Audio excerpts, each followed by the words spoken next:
Santa Susana Field Laboratory was a U.S. government facility dedicated to the development and testing of nuclear reactors, powerful rockets, and the systems that powered the early space missions, such as Apollo. The location of the field laboratory was chosen in 1947 for its isolation in order to conduct work that was considered too dangerous to be performed in more densely populated areas.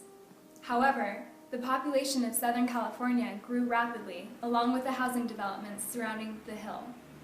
Today, more than 150,000 people live within 5 miles of the facility, and at least 500,000 people live within 10 miles.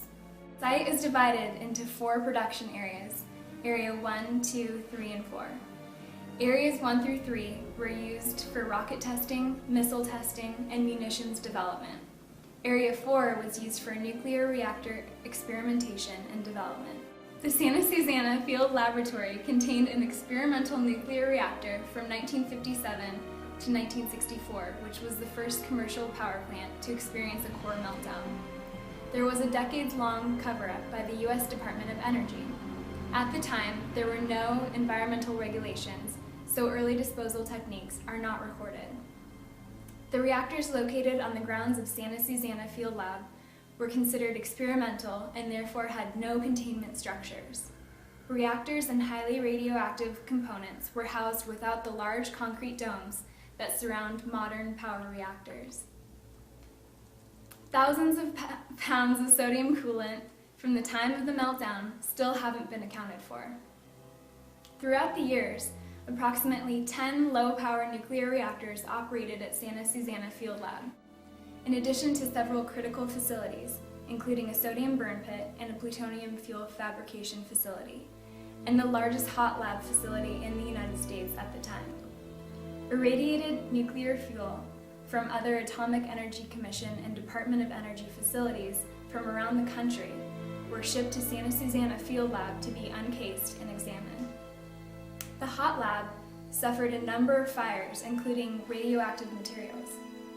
In 1957, a fire in the hot cell got out of control and massive contamination resulted.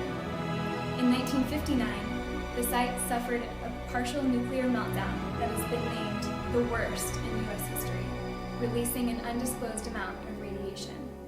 At least 4 of the 10 nuclear reactors suffered accidents. 1 reactor experienced a release of fission gases. In 1959, 1 reactor experienced an accidental chain of nuclear reactions and partial meltdown. In July 1959, 13 of 43 fuel rods were damaged and partially melted. 1 reactor in 1964 experienced damage to 80% of its fuel, and another in 1969 experienced similar damage to 1/3 of its fuel. Another radioactive fire occurred in 1971, involving combustible primary reactor coolant, contaminated with mixed fission products. The reactor and support systems were removed in 1981, and the building was torn down in 1999. Santa Susana Field Laboratory Advisory Panel, made up of independent scientists and researchers from around the United States, concluded that the sodium reactor meltdown caused the release of more than 458 times the amount of radiation released by the 3 Mile Island accident.